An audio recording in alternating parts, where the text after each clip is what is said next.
Hi guys, welcome to Vinee's kitchen. ഞാൻ ഇന്നിവിടെ ഒരു മുട്ടക്കറി ഉണ്ടാക്കാൻ പോവുകയാണ്. ഇച്ചിരി വ്യത്യാസമായിട്ടാണ് ഉണ്ടാക്കുന്നത്, ഡിഫറെൻ്റായിട്ടാണ് ഉണ്ടാക്കുന്നത്. അതിന് ഞാൻ മുട്ട പുഴുങ്ങാൻ വേണ്ടി വെള്ളത്തിലോട്ടിട്ടിട്ടുണ്ട്. ഇവിടെ മുട്ട മസാല ഉണ്ടാക്കാൻ വേണ്ടി ഉള്ളി ഞാൻ കട്ട് ചെയ്ത് വെച്ചു. പിന്നെ കുറച്ച് ഇഞ്ചി ചതച്ച് വെച്ചിട്ടുണ്ട്. വെളുത്തുള്ളി കുറച്ച് ചതച്ച് ചേർത്തിട്ടുണ്ട്. കുറച്ച് തക്കാളി പഴം ആഡ് ചെയ്തിട്ടുണ്ട്. പിന്നെ ഇതിനകത്ത് നമ്മൾ 1 സ്പൂണ് മുളക് പൊടി, 2 സ്പൂൺ മല്ലിപ്പൊടി,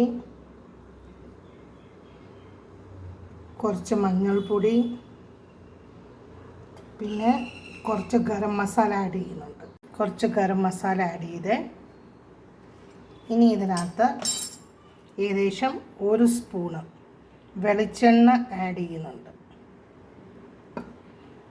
ആവശ്യത്തിനുള്ള ഉപ്പ്, കരിയാപ്പില ഇട്ടിട്ടുണ്ട്. ഇനി ഇത് നല്ലപോലെ ഒന്ന് മിക്സ് ചെയ്യാമേ. നല്ലപോലെ നമ്മൾ ഉള്ളി, ഇഞ്ചി, വെളുത്തുള്ളി, കരിയാപ്പില, ഗരം മസാല, മുളക് പൊടി, മല്ലിപ്പൊടി എല്ലാം കൂടി നല്ലപോലെ മിക്സ് ചെയ്യണം. വെളിച്ചെണ്ണ ഒഴിച്ച് മിക്സ് ചെയ്യണം.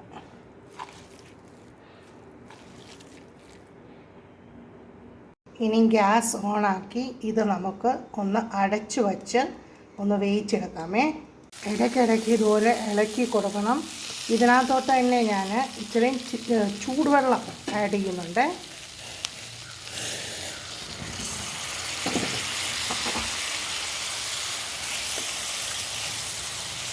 ഇങ്ങനെ ഇളക്കിയാൽ വെച്ചാൽ ഒന്നുകൂടി നമുക്കിതൊന്ന് വേവിച്ചെടുക്കാം.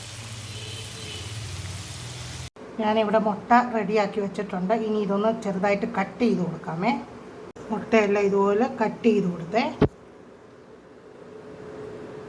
ഇനി ഞാൻ ഈ മസാലയ്ക്കകത്ത് കുറച്ച് തേങ്ങാപ്പാൽ ഒഴിക്കാൻ പോവുകയാണ്.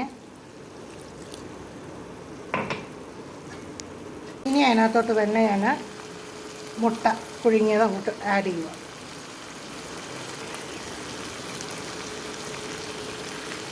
ഇനി ഇതുപോലെ അടച്ചു വെച്ച് ഒരു 5 മിനിറ്റ് ലോ ഫ്ലെയിമിൽ നമുക്കിതൊന്ന് വേവിച്ചെടുക്കാമേ. എന്നാലേ മുട്ടയുടെ അകത്ത് മസാലയൊക്കെ ചേർത്തുള്ളൂ. അങ്ങനെ നമ്മുടെ മുട്ട മസാല റെഡി ആയിട്ടുണ്ട്.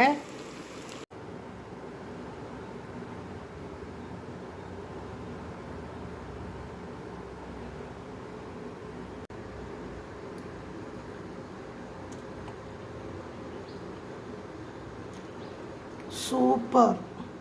നിങ്ങളും ഇതേ മെത്തേഡിലൊന്ന് ചെയ്ത് നോക്കണേ.